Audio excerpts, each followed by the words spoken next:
नमस्कार दोस्तों। आज आप लोगों को होम गार्ड से संबंधित जो बहाली है उसके बारे में बताएंगे। कितना सीट है, क्या योग्यता होना चाहिए, हाइट कितना होना चाहिए, हाइट के लिए सबसे ज़रूरी इसमें चीज़ दिया गया है, उसके बारे में हम लोग जानेंगे। तो चलिए इसकी शुरुआत करते हैं। हम लोग के टोटल जो सीट निकाला गया दोस्तों 15,000 सीट निकाला गया है। ठीक है, 15,000 सीट जो निकाला गया है, जिलावार रिक्तियाँ हैं इस प्रकार, जिसमें पटना में 1479 सीट है, जिसमें से महिलाएं के लिए 502 सीट है। उसके बाद गया की बात करते हैं तो 909 सीट है टोटल, जिसमें 308 सीट महिला के लिए रिजर्व है। उसी तरह पूरे जिला का सीट कोटिवार निकाला गया है। इसमें हम लोग योग्यता देखेंगे कि योग्यता क्या है।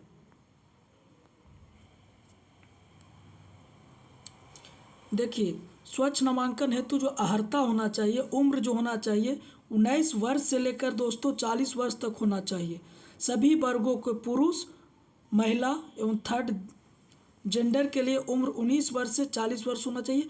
ये उम्र सीमा की गणना जो होगा 1/1/2025 से होगा, यानी 1 जनवरी 2025 से होगा। शैक्षणिक योग्यता होना चाहिए दोस्तों इंटर पास या राज्य सरकार द्वारा मान्यता प्राप्त समकक्ष परीक्षा उत्तीर्ण होना चाहिए। शारीरिक योग्यता, अभ्यर्थी को शारीरिक रूप से कठिन मैदानी कार्य करना होगा दोस्तों। इसके लिए एग्जाम की कोई ज़रूरत नहीं है। आगे हम लोग शारीरिक मापदंड, ये वेरी इंपॉर्टेंट है दोस्तों। यहाँ पे देखिएगा जो ऊंचाई लिखा गया है सभी वर्गों के लिए, जो पुरुष है जितना भी वर्ग, चाहे SC ST चाहे जनरल हो, उस वर्ग के लिए सिर्फ कोसी और पूर्णिया प्रमंडल को छोड़कर 5 फीट 4 इंच न्यूनतम रखा गया है। जो हाइट के देखें तो हम लोग 62.56 सेंटीमीटर रखा गया है, जो किसी भी वर्ग को चाहे SC ST को छूट नहीं दिया गया। सभी वर्गों को एक ही हाइट दिया गया है। जबकि कोसी और पूर्णिया प्रमंडल की बात करते हैं तो उसमें जो हाइट रखा गया है 5 फीट 2 इंच यानी 157.5 सेंटीमीटर रखा गया दोस्तों। ऐसा क्यों है ये तो हमें भी नहीं पता है, लेकिन ये जो भी हुआ एक समान हाइट होना चाहिए था। जबकि SC ST को भी कुछ छूट मिलना चाहिए था हाइट में, बिहार पुलिस में तो मिलता है दोस्तों। उसके बाद सीना की बात करते हैं तो सीना जो है सभी वर्गों को, चाहे SC हो ST हो जनरल हो, सभी वर्गों के लिए जो सीना है 79 सेंटीमीटर होना चाहिए बिना फुलाए हुए। लेकिन पूर्णिया और कोसी प्रमंडल के जितना भी है उसका जो सीना होना चाहिए पुरुष को, वो होना चाहिए 76 सेंटीमीटर। यहाँ पे ध्यान देने योग्य बातें हैं कि सभी जो वर्ग है जिनका पुरुष है उनका जो सीना होना चाहिए बिना फुलाए 79 वर्ग, बशर्ते पूर्णिया और कोसी प्रमंडल को छोड़कर। इसमें आ जाता है पूर्णिया जिला, अररिया जिला, किशनगंज जिला, कटिहार जिला, सहरसा, सुपौल, मधेपुरा, इतना जो जिला है उसमें जो रखा गया योग्यता 76 सेंटीमीटर रखा गया है। सभी वर्ग को महिलाओं के लिए सीना माप नहीं होगा। नोट में लिखा गया थर्ड जेंडर अभ्यर्थियों के लिए शारीरिक मापदंड और शारीरिक दक्षता मापदंड महिला अभ्यर्थियों के समान ही होंगे। अभ्यर्थियों को नैतिक चरित्र स्वच्छ होना चाहिए, यानी आचरण सही होना चाहिए।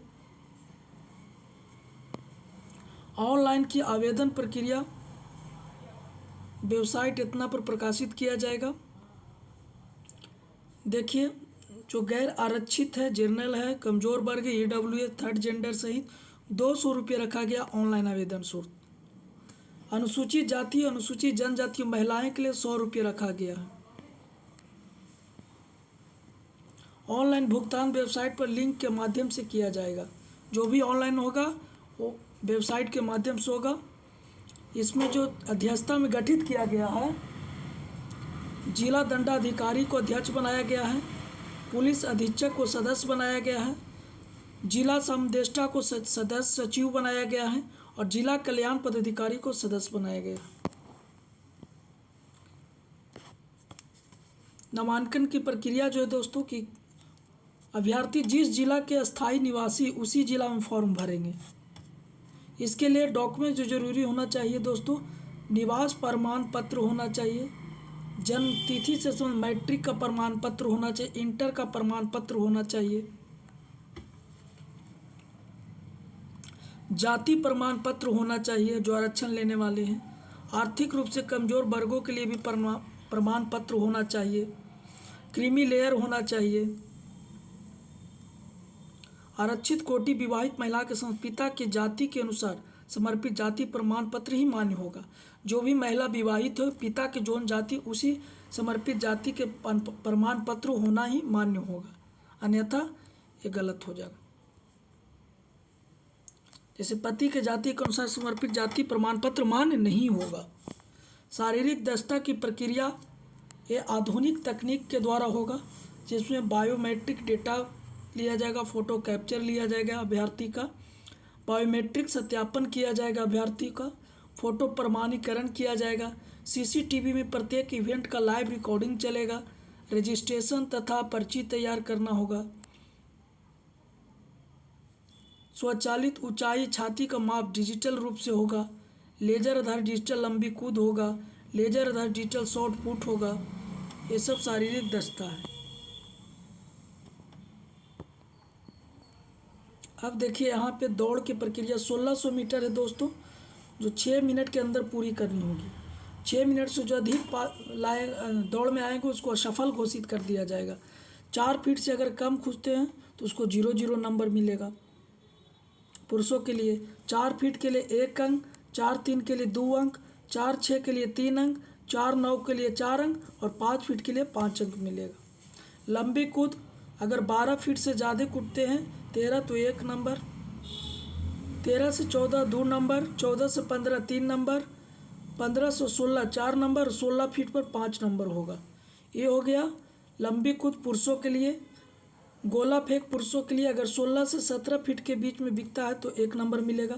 17 से 18 फीट में बिकाता है तो 2 नंबर मिलेगा। 18 से 19 फीट में 3 अंक मिलता है।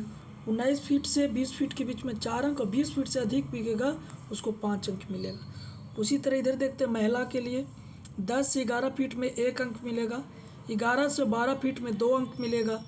12 से 13 फीट में 3 अंक मिलेगा और 13 से 14 फीट में 4 अंक मिलेगा। 14 फीट से अधिक महिलाएं बिकती है तो 5 अंक मिलेगा। उसी तरह लंबी जो कूद है 9 फीट से ज़्यादा होना चाहिए महिलाओं के लिए, तब 1 अंक मिलेगा। 10 से 11 के बीच में 2 अंक मिलेगा। 11 से 12 के बीच में 3 अंक मिलेगा। 12 से 13 के बीच में 4 अंक मिलेगा और 13 फीट से जहाँ अधिक कूदती है महिला तो 5 अंक मिलेगा। ऊंची कूद देखिए 3 फीट कूदता है अगर महिला तो 1 अंक, 3-3 2 अंक, 3-6 3 अंक, 3-9 4 अंक और 4 फीट से अधिक कूदता है तो 5 अंक मिलेगा। 800 मीटर की दौड़ होगा, 5 मिनट के अंदर पूरी करनी होगी।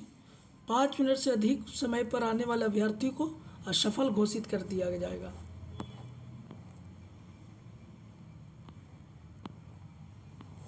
ये सारी प्रक्रिया था।